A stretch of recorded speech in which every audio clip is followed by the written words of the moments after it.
Setelah sukses di Indonesia dan menjadi film dokumenter terlaris sepanjang masa bagi penyanyi solo Indonesia, film All Access to Rosa 25 Shining Years akhirnya tayang serentak di bioskop 3 negara, yaitu Malaysia, Singapura, dan Brunei pada tanggal 18 Oktober lalu.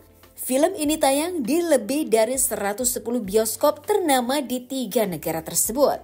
Sama halnya dengan di Indonesia, film ini juga mendapatkan sambutan yang hangat dari masyarakat negeri jiran. Tak terkecuali sahabat Rosa, Siti Nurhaliza, yang turut menangis menyaksikan film dokumenter ini. Sementara di Singapura, film ini juga mendapatkan dukungan dari KBRI Indonesia di Singapura. Tak ketinggalan juga para fans Rosa di negeri Singa itu juga ikut memberikan kejutan untuk memperingati hari ulang tahun Rosa yang jatuh pada tanggal 9 Oktober lalu, bersamaan dengan diputarnya film All Access di bioskop-bioskop Singapura.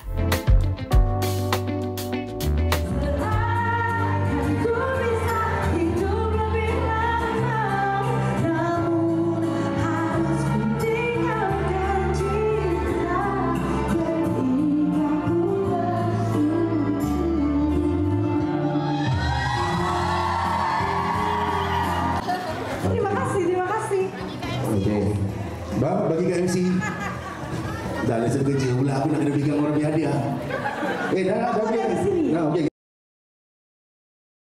Okay, sebagai sama dalam bidang, sebagai sahabat baik, sebagai seorang penyanyi juga, apa kata, perjalanan Ocha memang satu perjalanan yang sangat mencabar dan ada semuanya dalam kehidupan dia.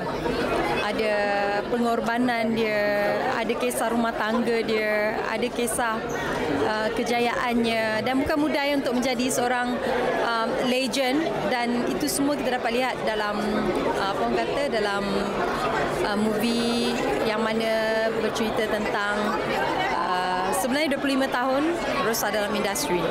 So perjuangan dia saya rasa belum lagi berakhir, dia teruskan lagi macam mana yang kita harapkan. Ocha akan terus berkarya, terus menghiburkan semua peminat-peminatnya.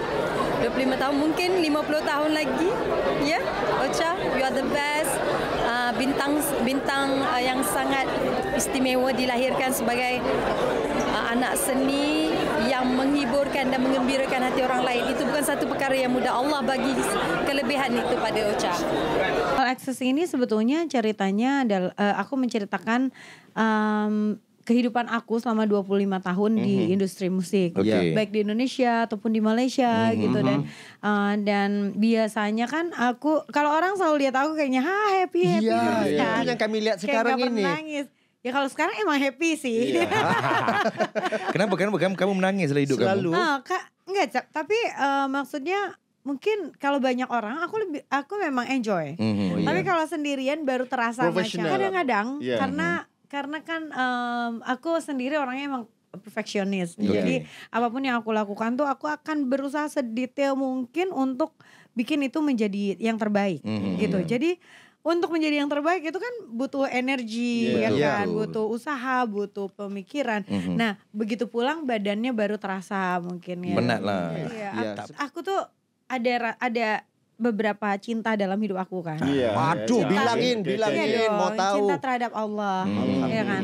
Cinta terhadap keluarga, cinta terhadap pekerjaan, dan yang mendasari itu semua yang itu tuh adalah cinta terhadap uang. Cinta terhadap harus uang harus. Cinta terhadap lelaki bila? Itu nomor keberapa ya tadi? Nggak ada ya? Nggak ada dalam listnya. Nanti aku masukkan lah sedikit ya di unsur-unsur itu. Cinta ya, tapi betul sih, maksudnya kayak cinta ya, untungnya aku didasari perasaan itu ya, cinta terhadap pekerjaan, cinta terhadap keluarga. Jadinya mungkin ketika lelah bekerja pun lebih banyak happy-nya gitu. Mungkin badannya lelah, tapi kadang-kadang mungkin pikirannya juga lelah, tapi lebih banyak happy-nya. Jadi Jadi di dalam film All Access ini bukan hanya memperlihatkan bagaimana saya bekerja, tapi mungkin kayak cerita lagu. Kan lagu-lagu aku banyak ya, dan orang-orang pada mungkin curious gitu. kenapa lagu ini bisa dibuat begini, ceritanya apa? Karena sebetulnya setiap lagu yang aku rilis itu mesti ada ceritanya. Kenapa aku memilih lagu ini, kenapa musiknya begini, kenapa aku menyanyikannya seperti ini gitu. Pasti ada background story dulu. Kalau Tegar yang lagu Tegar itu setelah 90 tahun aku pertama kali rekaman tuh 96. Oh iya, lama. Nada-nada cinta. Itu debut aku. Lalu aku 3 tahun berusaha mencari lagu, tapi kita udah mengumpulkan banyak lagu. Udah mengumpulkan untuk satu album, tapi kita belum mendapatkan lagu yang wow gitu. Macam I knew it gitu. Nah, ketika itu lagu terakhir yang aku rekam untuk album kedua aku adalah lagu Tegar. Dan saat itu tuh aku lagi baru putus sama mantan pacar aku. Aduh, rugi banget. Siapa mantan pacar itu? Artis juga. Enggak bukan. Jadi itu aku waktu I was so young lah. Itu aku baru pindah karena aku dulu kan anak dari daerah ya, dari Sumedang namanya, dekat Bandung. Jadi dari situ aku ke Jakarta untuk kuliah di Universitas Indonesia. Terus jadi dulu dia tuh pacar aku waktu high school. Pacar aku high school. Terus cinta monyet lah. Enggak monyet. Kalau di Malaysia panggil cinta monyet. Di sana juga ya. Aku cinta dinosaurus cinta aja. kanak-kanak. Kan besar. Dinosaurus. Dinosaur. Dinosaur. Karena cintanya besar kan ya. Nah terus waktu itu jadinya aku pindah ke Jakarta. Dia di Bandung. Dia kuliah di Bandung, aku kuliah di Jakarta. Jadi kayak LDR lah ya. Tapi zaman dulu kan gak ada FaceTime, gak ada apa segala. Jadi kita harus semuanya tuh harus ketemu terus. Lama-lama mungkin it was too hard for us, both of us, dan akhirnya tuh putus.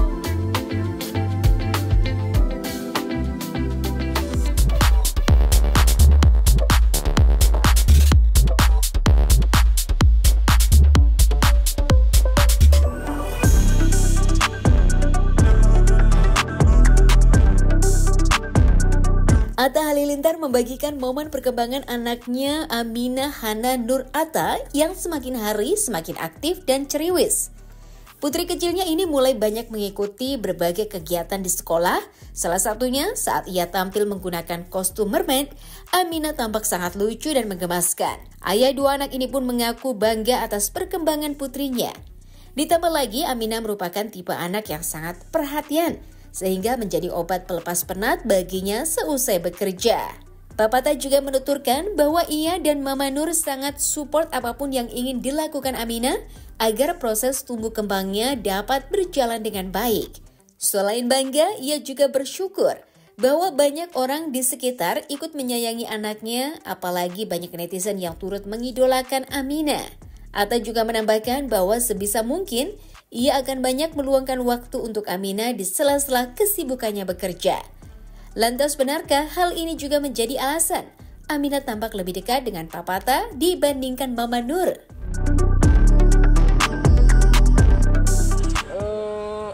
Komennya lu bingung. Ya alhamdulillah lancar, yang penting nggak tahu dia ada aja gitu baju. Dia ada acara sekolah sih. Bingung aku jawabnya gimana. Itu dia kalau nggak salah lagi acara sekolah. Acara sekolahnya dance gitu, terus temanya mermaid gitu.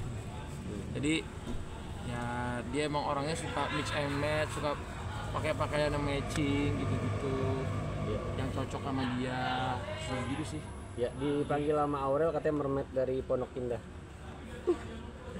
Tahu lah, ibunya mah ada aja emang panggilannya. Yang penting apa? Lima sehat lah anaknya udah. Ya netizen banyak yang gemes tuh katanya udah walaupun baru 2,5 tahun tapi dia fotogenik banget gitu ngeliatnya. Ya Masya Allah tabarakallah, kalau Tuhan kasih rezeki anaknya memang bawel, suka pose-pose, bawelnya juga cerewet-cerewet yang baik ya. Alhamdulillah lah dengan tumbuh kembangnya Aminah bisa ngelihat proses perkembangannya. Makanya saya juga jadi kerja tuh juga kadang-kadang milih-milih.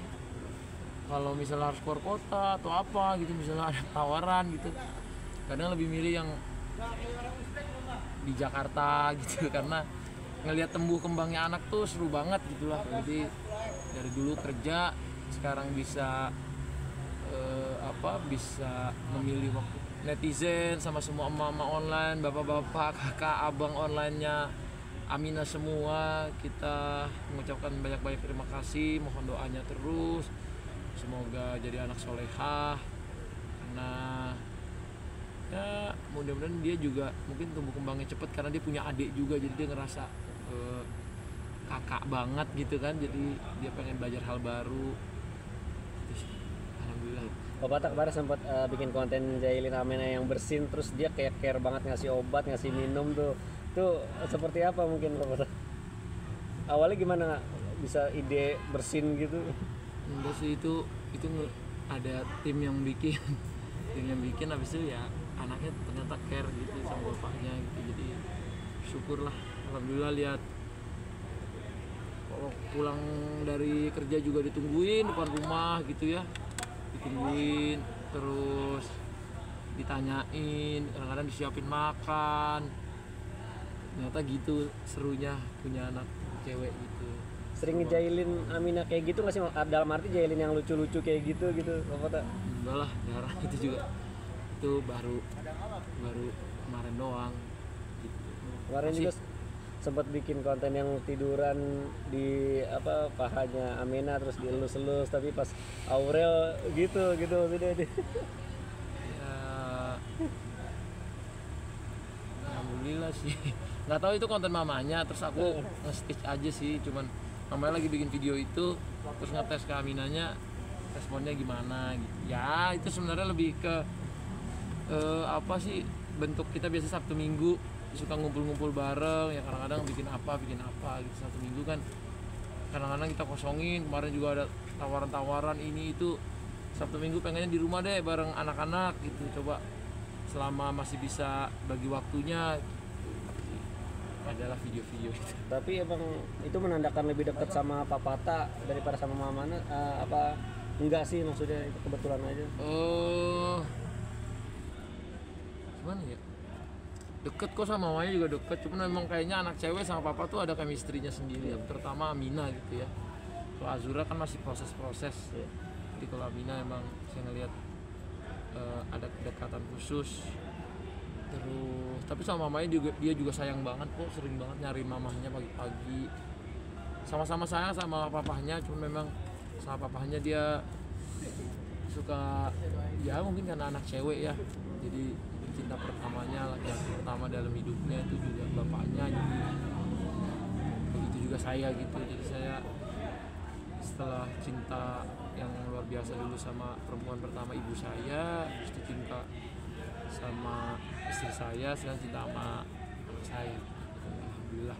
Bapak tak tentang ini dong, perkembangan pelaporan terhadap haters yang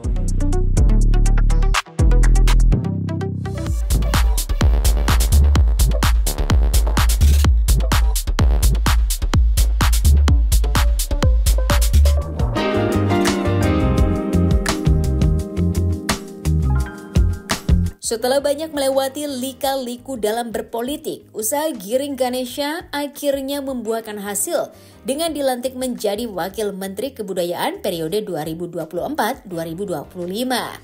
Ia pun berhasil masuk pada Kabinet Merah Putih di periode pemerintahan Presiden Prabowo Subianto. Meskipun mantan vokalis Nidji ini mengaku tidak mengetahui bahwa ia akan menerima amanah jabatan tersebut, namun ia tetap bersyukur karena menjadi bagian dalam kabinet adalah impiannya sejak lama. Ia juga menuturkan bahwa akan mengerahkan seluruh kemampuan yang dipunya sebagai Wakil Menteri Budaya untuk membuat budaya Indonesia lebih dikenal dan diakui mancanegara. Sama dengan menteri-menteri lainnya, Giring juga akan mengikuti pembekalan para Menteri Kabinet Merah Putih yang akan dilaksanakan di Magelang hingga 27 Oktober mendatang. Bapak 4 anak ini sangat bersemangat dan siap untuk mengikuti keseluruhan rangkaian acara tersebut. Lantas akankah setelah disibukkan dengan kegiatan sebagai Wakil Menteri, Giring akan segera meninggalkan karirnya di dunia entertain?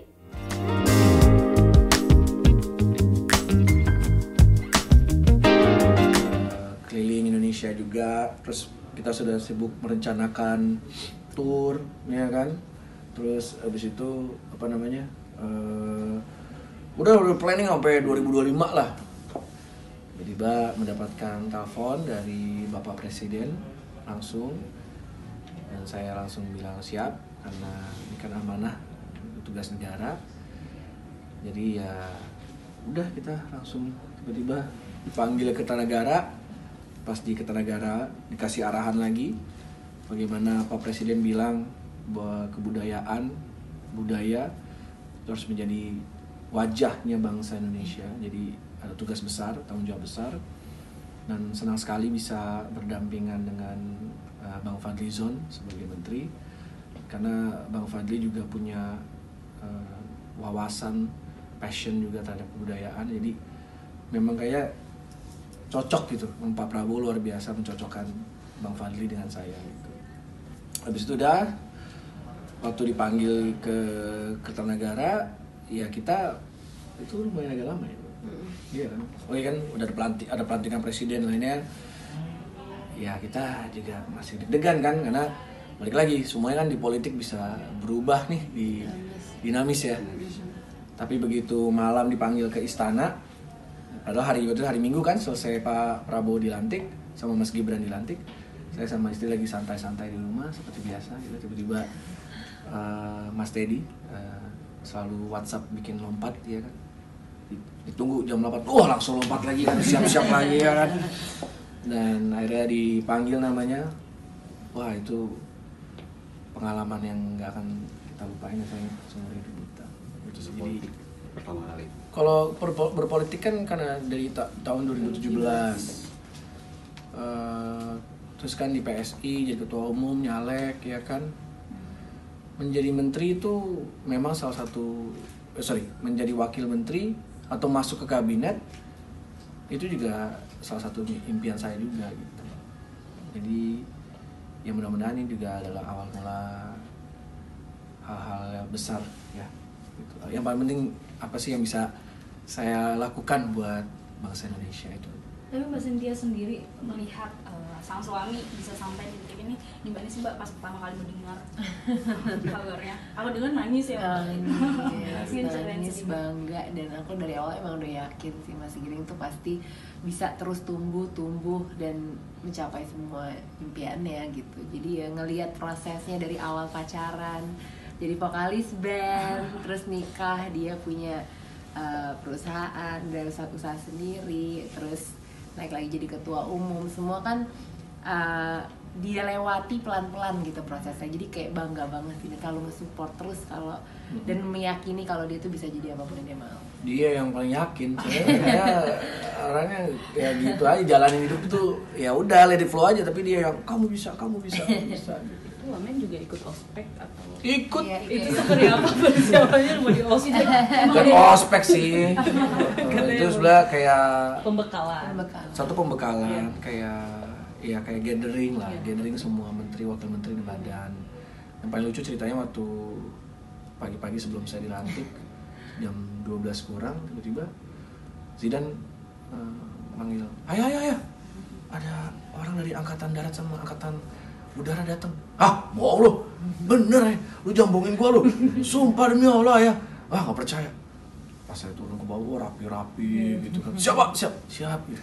Jadi Pak, dapat dari Pak Prabowo peralatan seragam, sepatu, topi, baju dalam, semuanya Pak, buat persiapan nanti di Magelang. Waduh, saya kenapa nggak ketemu? Saya bentar lagi dilantik. Nggak Pak, arahan dari Pak Prabowo langsung dikirim ke rumah Pak Giring. Oh siap. Tapi agak deg-degan nggak sih? Iya, nanti untuk pembekalan hari. Nggak tahu saya. Ya bagi saya sih saya happy, karena pengalaman baru kan. Kapan lagi kita dipakai baju-baju gitu kan? Oh seneng banget saya, happy saya. Bonding juga. Bonding. Katanya kita ditaruh di tenda, ya kan. Gitu. Terus yang paling lucu sih Jasmina gitu. Ya aku pakai baju militer. Kamu mau perang ya? Iya nangis. Mau perang ya? Enggak, siapa yang mau perang? Enggak gitu. Terjun payung kok? Terjun payung. Enggak lah, cuma maksudnya. Dia nggak ngerti kan, masih belum mengerti konsepnya gitu. Nanti bisa telepon-teleponan nggak? Bisa. Ada wifi nggak? Masa di tenda ada wifi? Terakhir, dunia entertain akan tinggalkan full atau? Jadi energi saya selama di entertainment akan saya pindahkan semua ke sini. Akan saya ada tugas juga. Saya akan bagaimana membantu perfilman di Indonesia semakin berkembang, terus industri musik juga semakin berkembang, seniman-seniman, budayawan, terus museum, cagar. Jadi semua energi saya yang saya tempatkan buat industri saya menjadi musisi akan saya fullin di sini, saya kali lipatkan 100 kali lipat. Berarti benar-benar full akan berhenti dari entertainment? Ya sebetulnya berhenti dari entertainment itu kata-kata yang ini gimana? Vakum dulu. Vakum kali ya? Ya gimana ya? Ya sekali-sekali boleh lah. Ya 5 tahun ini kan dikasih amanah sama Pak Presiden ya harus gitu.